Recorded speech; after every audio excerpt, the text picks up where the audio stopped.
Today's best country and all your favorites, B92 Country, the Tex Carter Morning Show with you. Got a special guest on the phone with us this morning, James Otto. James, how you doing today? Man, I can't complain at all. I'm busy as I want to be. I hear you. I saw where you're going to be at the Station Inn in Nashville coming up tonight, Harkin Hall in Madison, Tennessee, Thursday night, and then the Bluegrass Yacht and Country Club in Hendersonville, Tennessee, coming up May 7th. None of those are that far away from our listeners, so they could travel up to see you. Yes, sir. I encourage them to do so. It's going to be a good time. Also, I love to ask artists about how radio has influenced their life. Everybody knows you from Just Got Started Loving You, a big number one song for you. I don't know if everybody remembers this. I do remember this, but that was also Billboard number one song of the year for 2008. That was huge. It was, and it's one of the top 100 most played songs in the history of country music radio, according to Billboard, which is crazy to me. So, radio's had a huge influence on me my entire life. I mean, growing up as a kid, I was obsessed with the radio. I used to actually go and visit the radio station and try to get in with the DJs and just talk to them when I was a kid. It literally was an obsession for me. You know, I was obsessed with music. I was obsessed with what was going on, and the radio was like a doorway to the open world, you know, and it was really something special for me. Then you get this huge success. How did that impact your life? Oh, man, changed everything.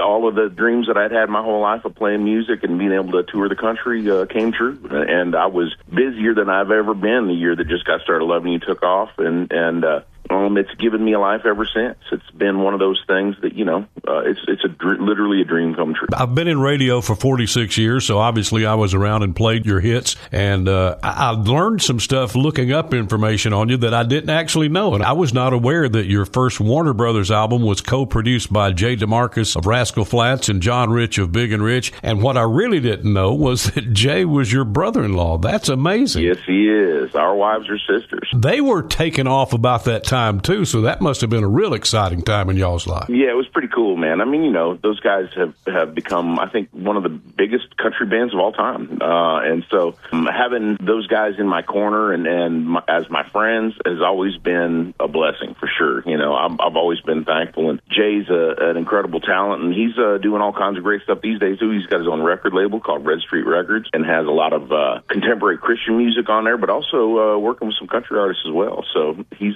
staying busy as he wants to as well. And also back during 2008, I did not remember this. I did once I heard it because I went back and listened to this myself, but you were also commissioned to perform a new theme song for the Atlanta Braves, The Braves Play Here. I had forgotten about that. That had to be fun.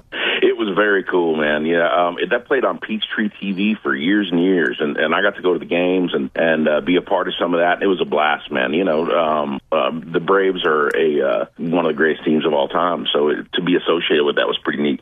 I love the extracurricular things that people get to do, because in radio, we get to do extracurricular things, and I know you do in the music business, too, and stuff like that. It just comes along, and it just shocks you, and you go, man, how did I get there?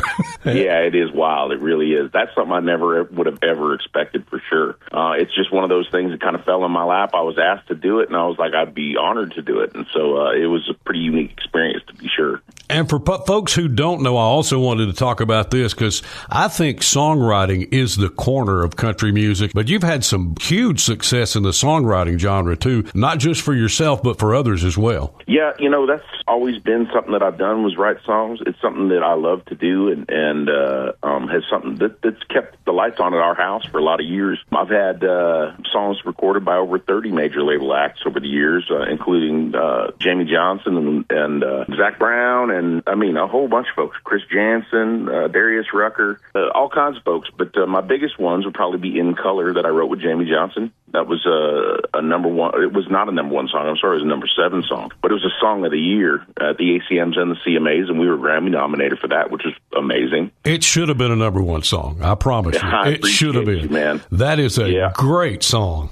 Thank you. Yeah, it's a huge blessing to have been associated with that one. I mean, I've got hardened battle veterans that have come up to me and talked to me about what that song means to them, and you know, shed tears when you got guys like that you've touched them and found a way to speak to their hearts and what's going on. That's just something that, you know, it's hard to describe. So how does it feel? Compare to me the sensation of being on stage and having people just applaud and sing along with you, and that feeling to the feeling of the success of writing a song, creating something, and seeing it become so big. How do you compare those two? Being on stage is a visceral thing, I mean, it's right there and it's immediate, but it's similar in a way that you're speaking to the human condition. If you can connect with people as a writer or as a performer or both is even better. But if you can do that, to me, that's what this is all about. Is being able to tell people stories, for them to be able to see themselves in the story that you're telling.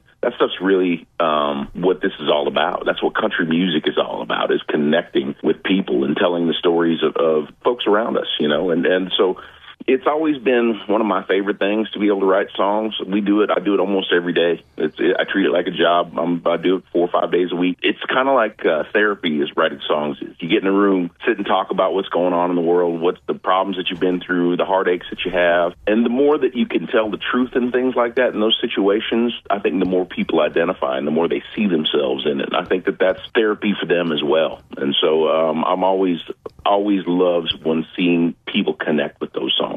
Congratulations on all the success. And I know you're still doing things, so tell us what you got going on right now, James. I've been playing all kinds of shows all over the place, but also I got a new record out right now. I got a single out called These Hands that I'm really excited about. And I got a new one getting ready to come out as well. So if anybody wants to know about the music that I'm making right now, they can either check out jamesotto.net, which is my website, or they can find me on all of the social media. And I would highly recommend that they go to Spotify or Apple Music or wherever they stream music and check out my new song, These Hands. We'll have to check that out when we get through here in just a minute. James, I appreciate your time and wish you all the best in the world. And I know you're going to continue enjoying it and continue traveling around and playing music, because it sounds like that's what you're meant to do.